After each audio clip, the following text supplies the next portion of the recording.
So Raul, my son, was diagnosed with autism when he was about 2+.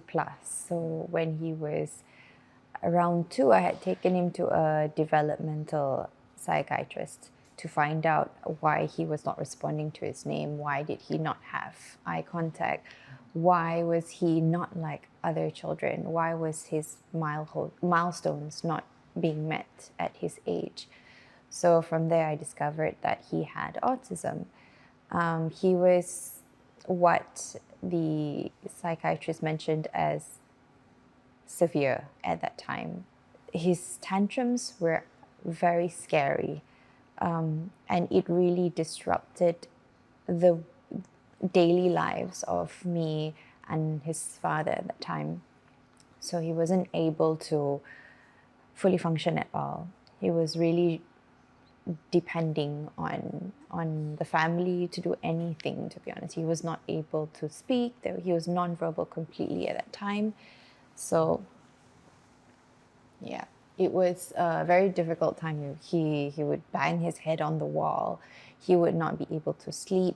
He wasn't able to sleep for the longest time. So he had a severe sleep deprivation for a while. So yeah, his condition was quite severe. You would describe him as a severely autistic boy at that time. Yeah.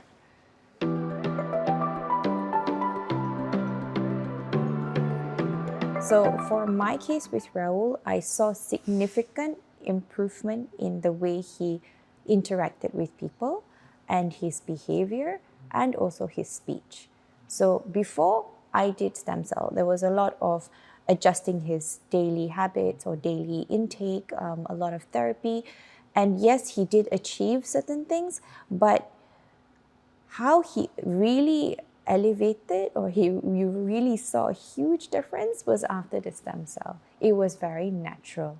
He was able to pick things up naturally rather than always prompting him and always directing him and giving him all kinds of therapy, ABA therapy, which can be very aggressive, right?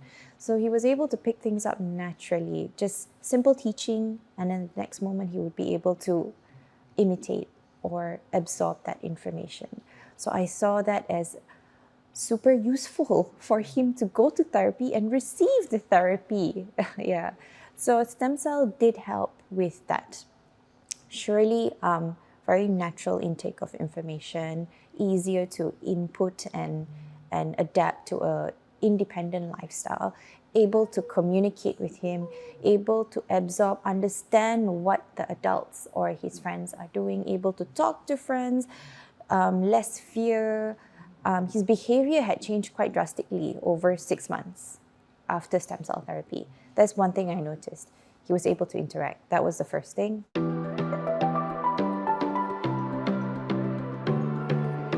Behavior, all the tantrums that he had faced, no more head banging or no more unreasonable behavior. Sleep was good. Yeah, so sleep was something that we managed to counter, to resolve. So sleep was a very important thing that when we resolved that, he was able to absorb things in school and therapy. Yeah, so his journey to learning improved so much with therapy. Yeah, learning was a skill that he could develop very quickly when the stem cell took place. So in school, he is quite a likable character. The teachers like him. He's got a lot of friends. Raul, who's your friend in school? Who's your best friend in school? Who's your best friend in school? Yeah. What is his name? Who's your best friend in school? Tell mommy. Nope. He's not in the mood to talk. So yeah, in school, he's quite likable. He has a lot of friends. Teachers like him.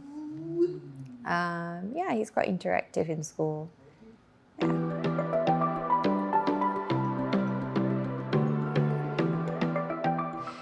Yeah, so when I discovered European wellness and stem cells, so stem cells was one of the things that were part of my overseas education. So there are some parents out there who have actually ventured into stem cells and you see results.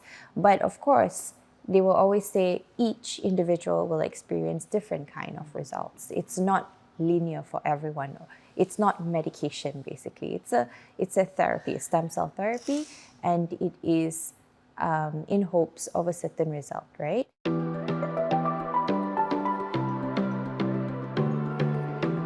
A lot of people are throwing therapy, so much of therapy, and you're like, and food, there's so many things to understand about autism, how it works, and what are the symptoms, and how do you reduce the symptoms, what are the supplements that he needs to take, what is his food intake like, how does his daily life look like. So it was very, very overwhelming.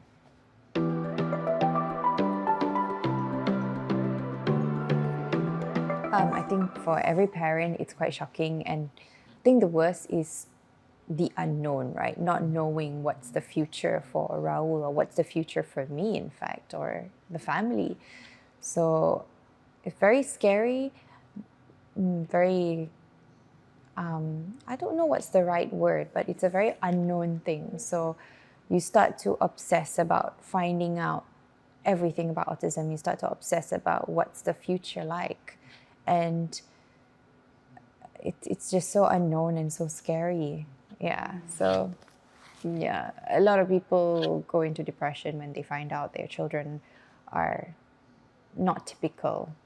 Yeah. So I think for a short while I had that situation for myself as well, not knowing what to do. And the worst part is, at that time in Malaysia, 8 years ago, you don't know anything. What's the intervention? A lot of people are just coming to you with, oh, spend on this, spend on that. And then you realize, how will I ever make that kind of money?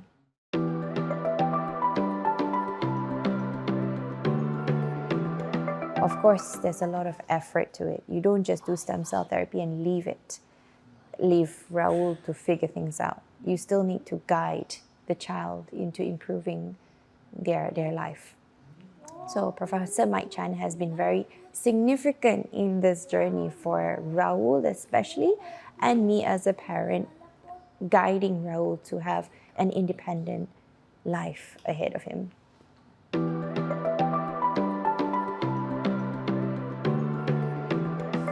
I think the first thing to do is get as much information as possible and surround yourself with the right people that have the right kind of mindset with the right information. Learn from others who have gone through the journey. Get yourself involved in societies or communities that are prioritizing improving your life with an autistic child. Don't be in societies where they restrict your mindset. There's a lot of that in Malaysia. So once you open up your mindset, surround yourself with the right people, understand every different therapy available out there, and please do consider stem cell therapy, because it does show a significant result in a child, especially if your child is severely autistic. Then consider it, like put it as one of the priorities in the list of things that you could do for your child, if you can. Of course, if you can afford it, put it as a number one priority. And then, of course, do not remove the idea of therapy. Therapy is highly important for the day-to-day life to improve the condition, the symptoms. It's all about symptoms when it comes to autism. So yeah, equip yourself with a lot of knowledge. Equip yourself with good people around you. Learn from others.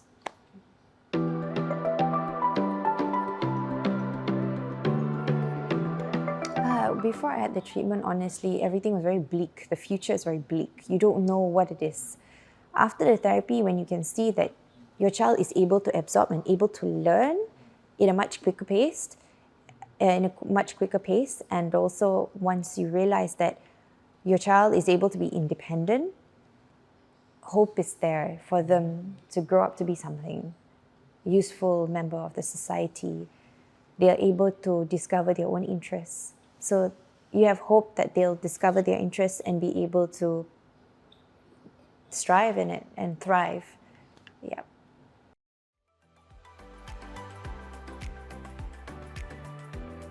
Oh, European Wellness is a very peaceful place that gives you a lot of hope, knowledge. You feel like you're being taken care of, like they know exactly what you need, and they know how to make sure that whatever that looks bleak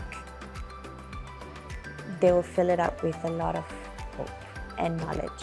So it's a very realistic journey when you come into European wellness. Unlike how wellness can promise out there, I like European wellness because it's realistic, and whatever results that I see, it's all within that little journey that they've planned together with us.